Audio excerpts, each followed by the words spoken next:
Hi, in this video I'm grouping together some common comments and questions made about my original video where I installed the Pylontech US2000B into a group of US2000Cs, and of course I'll link that below and above.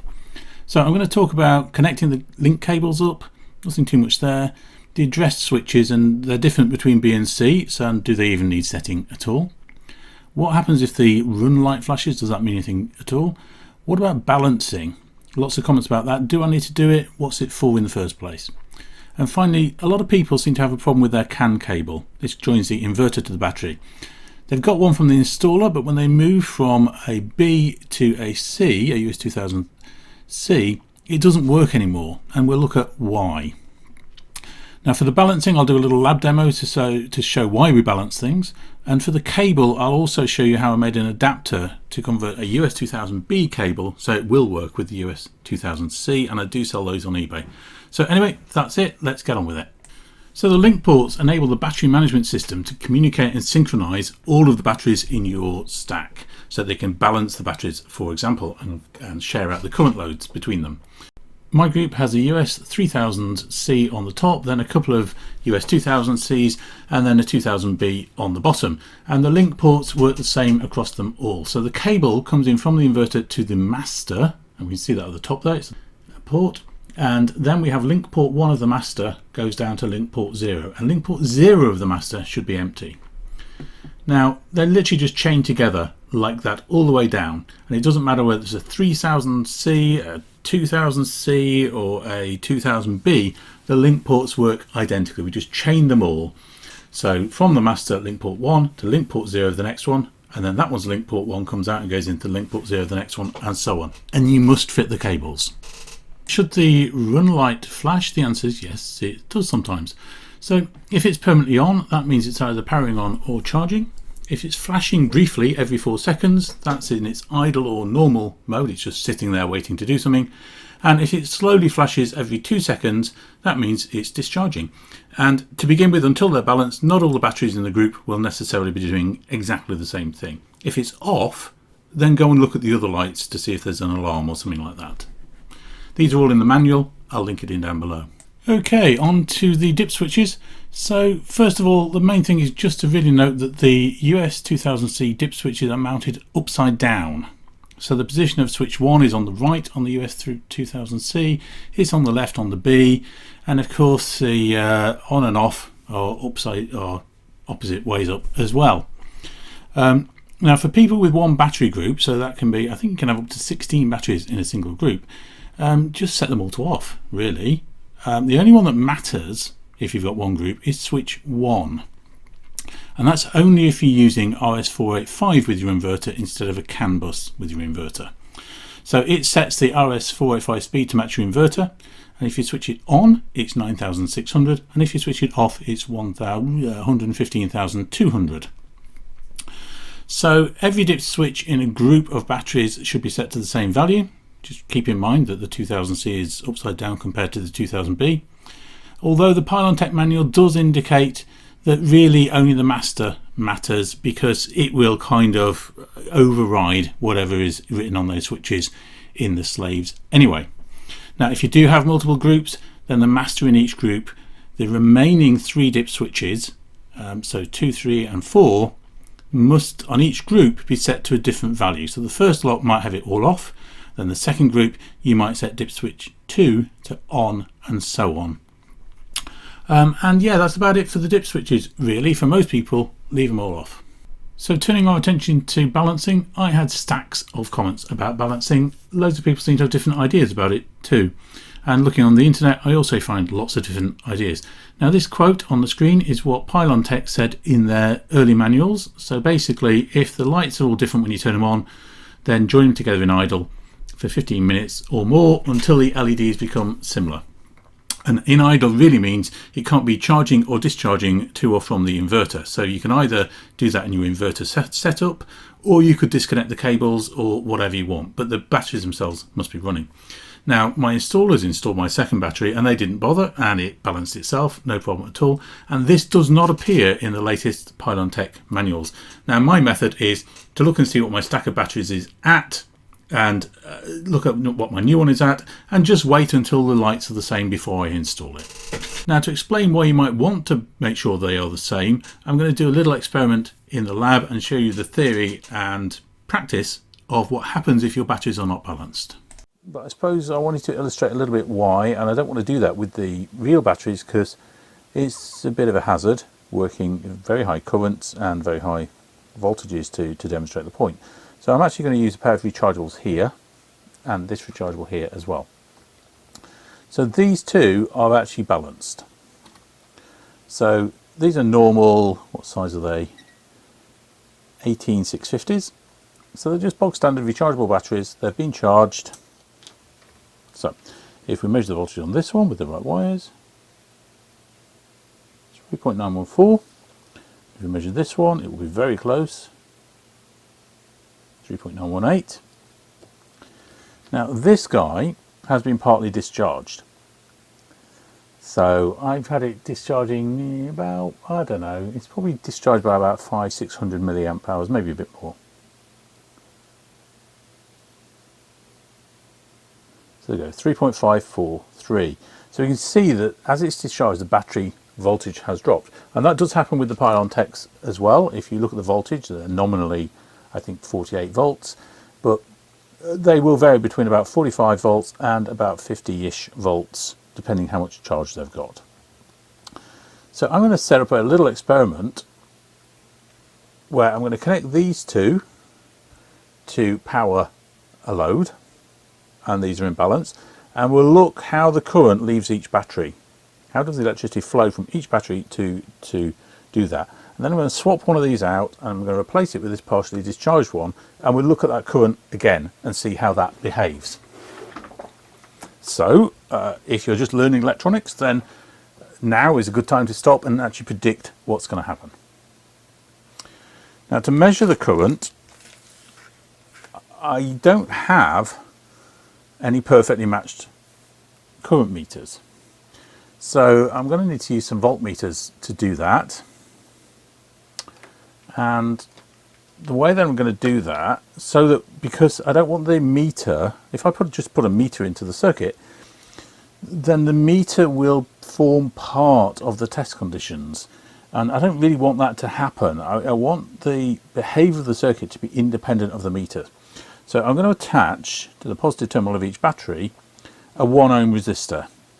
And as the current flows through that 1 ohm resistor, it will create a voltage drop across it. So, and then I'll measure that. Now, the reason that is that I can do it that way is because it doesn't really matter whether I use the same meters or not. They're all going to have high input impedance and 1 meg input impedance. So they're not going to impinge on that circuit. The circuit will be reliable. So I'm just going to try and find, I've got some resistors here, and I'm just going to try and match up and find 3 resistors with very, very similar values, and then I'll solder them onto the end of these. So these pictures show what we're hoping to see and test. So in the left hand picture we've got a load of 500 milliamps. So that's simulating the load in the house, and we can see there are 2 batteries. Now these 2 batteries are in balance, and what we hope is going to happen is that the load will be shared equally between the 2. Thereabouts at least. So 500 milliamp load, 250 milliamps per battery. Now on the right hand side, we've got at the bottom, on the right hand side, we've got the same 500 milliamp load, but being fed from a battery that is fully charged and one that is partly discharged. So the question is then, well, what are the currents flowing from each battery? Are they still going to be close to in balance, or is there going to be a big mismatch? So guesses down below. Now, at the top, we've actually disconnected the load. So the question is, what happens if we've got 2 batteries with the same voltage on them, so they're in balance? How much current will flow between them? And what happens if one of them isn't in balance? So one's at 3.9 and the other's at 3.5. What will the sort of current be that we're going to see then? So those 3 batteries are joined together. So I have here the 2 wires from my load, from my DC load, and that is programmed to draw 0.5 amp, although it's not yet turned on. And so for my first test, I'm going to use these two on this side, so two balanced. This one on this end here is the, I'll remark it just to be sure. Okay, so set to volts. So we'll just measure these three batteries so we're 100% certain which one's which. So there's back one, fully charged, 3.912. This one here, 3.917, and this one here, 3.553. Okay, so we know what they are. So I'm going to take the two which are fully charged,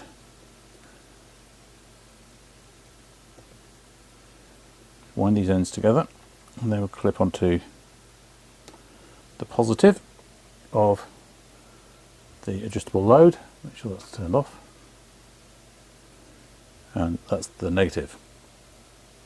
Now, if I at the current at the moment, I'm not drawing any current. So if I measure across this first resistor, we've got nothing going on there really. Ignore the few fractions of a, and nothing really going on there either. Okay. Let's turn on the load. Now, I should have current flowing through here, and according to the thing up there, I've got 498 milliamps being drawn. So, battery 1, how much current am I getting from battery 1? So there you go, 244, so that's 244 milliamps. Let me just move this to the other side so we can see what's going on there. I've got this at an angle so it doesn't catch the light quite so much. But there we go. So 244 milliamps. Now let's measure the other one. Oops. 247. So we're only 248. Sorry, we're only 4 milliamps difference between those two things. So yeah. So that's a nice balanced supply. The two batteries are doing what we expect, which is each one is providing pretty much almost exactly half of the current that we're drawing. Now, it may not matter with two little batteries like this, but if you've got a 3 kilowatt load connected, that's 70 something amps. You need, let's call it 60 amps. You need 30 amps out of one battery and 30 amps out of the other.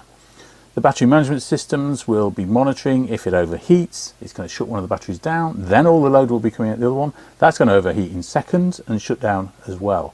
So you kind of need to ensure that the current is flowing evenly out of the two. Now I'm just going to turn off my load again.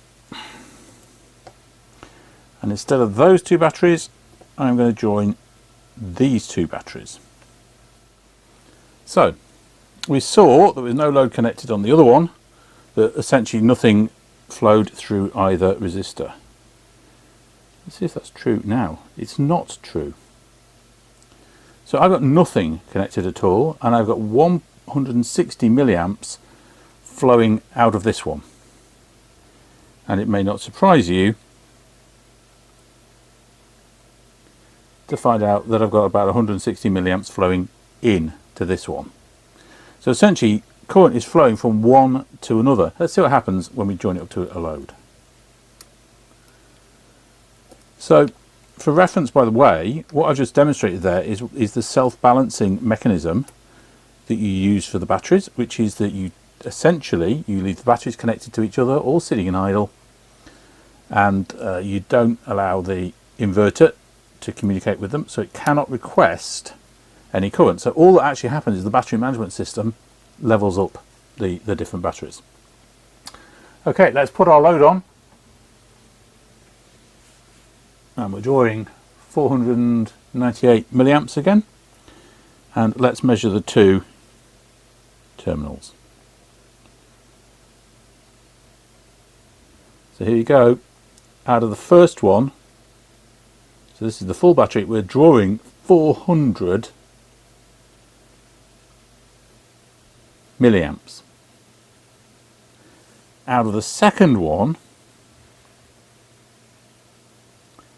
we're drawing 92 milliamps, something in that region. Now there's some rounding errors here, but that is not only 100 milliamps difference. All, you know, so 400, so 80% is coming out of that fully charged battery. So to sum up the results, when we've balanced our batteries, then we can draw a maximum load because we equally share the amount of current that comes out of each and every battery. So perfectly safe to put on the maximum load that the batteries are able to deliver, and none of them will overheat, etc., etc.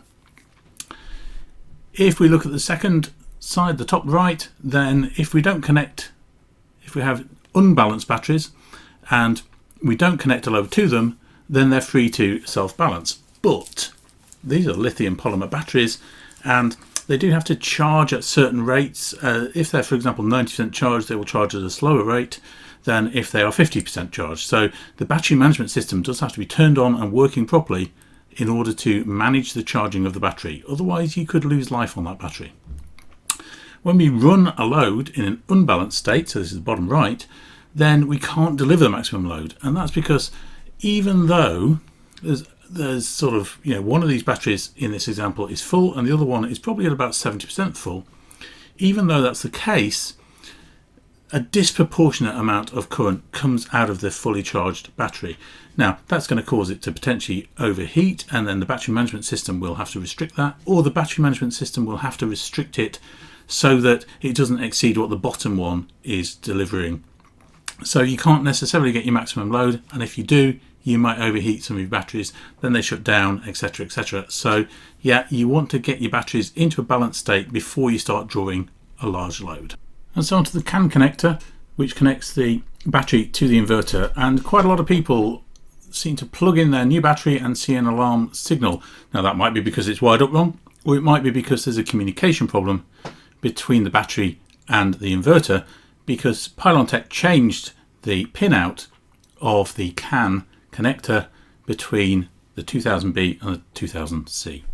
Now the pin out on the inverter side is different depending on your type of inverter, so Pylontech won't provide this cable. They'll expect your installer to make one up custom for your inverter and battery combination, or your inverter supplier might supply a cable, and they'll usually supply it for the US2000B.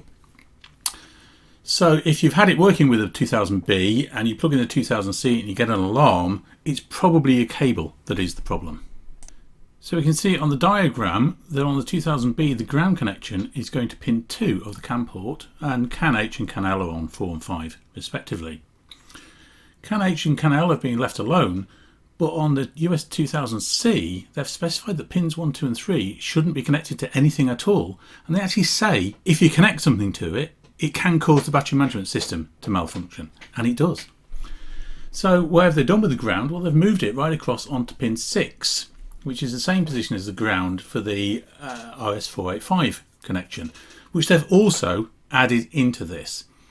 So what I decided to do was to actually create a small adapter which disconnects pin 1, 2 and 3, reroutes pin through pin 2 through to pin 6, and leaves the pin 7 and 8 connected straight through. So hopefully that will enable a US2000B working cable to now be used on a US2000C. So I started with a standard Ethernet plug and stripped the wire, and what I'm going to do now is I'm going to wire pin 6 of the plug to pin 2 of this inline RJ45 socket. So this is a Cat6 inline socket, and normally I think this would be white with an orange stripe going on to pin 2, but I'm putting the green solid into there, which is pin 6, because that's the crossover that I actually need. Okay, so when you push it in with this, make sure you get the little snippers on the outside, not the inside, otherwise you just cut your cable. Okay, there it is, it's in, and you can see the snippers have trimmed the end of it nicely. But I want to work from one end to the other on the socket, so I'm going to just go now and find, I think it's pins 7 and 8, which are going to be brown and white with a brown stripe, and get those fitted as well, and then they're kind of out the way. And the reason I work from one end to the other is so that the cables don't get in the way of the actual sort of pushing in tool. So sorry, I just can't keep my hands out of the way for this one.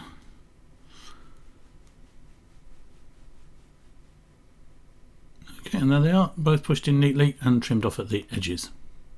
So I like to just move the cable back out the way when I'm doing the next lot. And just for reference, yeah, these are very long lengths I'm leaving on the end of these. If I was doing an actual network connection, I would make those somewhat shorter. But you know, it's of no consequence for this. We can make them conveniently a little bit longer, and that just helps should they get vibration and stress and things like that when people are fitting them. Okay, so the last two cables are blue and white, so I'll just get those pushed in, and then I'll just cut the others off so that I'm not tempted to put them anywhere. Anyway, I've made a few up and stuck a nice sticker on it, and now I'm going to test it. Now, if I'm making a lot of these, I'll make a test jig that will test every combination of every wire, but since I haven't got such a test jig, I'm going to use my multimeter, and I'm just going to connect up a wire through, and basically I need to check that 1, 2 and 3 have no connection, 4, 5, 7 and 8 are connected through, and that pin 2 and 6 actually interchange correctly. So but I do, for every connection, have to test every other possible connection just to make sure there are no short circuits or anything like that. So I've chosen a couple of different wires and stuck them on a bit of blue tack to try and keep them in place while I probe them with my multimeter. Now if I make a lot of these, of course I'll create a little test device, but for the moment, so on here, this is the battery. So pin 1, 2 and 3 shouldn't be connected to anything. So I'm going to connect up pin 1, there we go. Just check the buzzer works. There we go, you should hear that. And we'll test that that isn't connected to anything on this cable at all. Same with pin 2.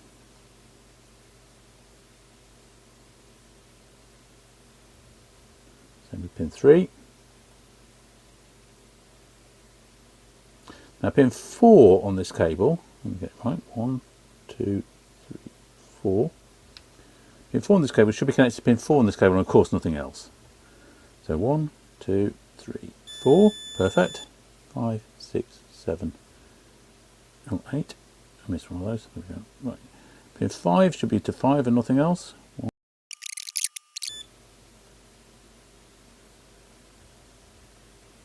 Okay, and with that series of checks, we've also made sure that there are no short circuits in there either. So that's it, working device, and yeah, I'll repeat those checks with all of them, and they don't take long, as you can see, a minute or so for the checks, and for a small batch like this, no real big deal. Okay, let me get them boxed up and sent out. So that's about it for making up the adapter. I will put a few on eBay, probably just for the UK. They are unfortunately a little bit thick to go in the UK's lowest postage price range, so yeah, probably about £4 a piece to post, and yeah, let's call it £10–12, something like that. I expect to list them for. Of course, if this specific adapter isn't what you need, I've shown how I just make that out of a normal Ethernet cable and one of these adapters. You can buy the adapters from CPC and quite a lot of places, in fact. And if I do go to start making a lot of them, then I'll probably do a printed circuit board version instead. But that's the end of the video. Hopefully that has answered some of your questions, has dealt with some of the comments that have come up. Of course, these are my views. I'm not a solar installer. I'm a more general electronics person. But hopefully I've demonstrated a few things that have been of interest. If so, please subscribe, please like the video, and I'll see you next time. Take care for now. Bye.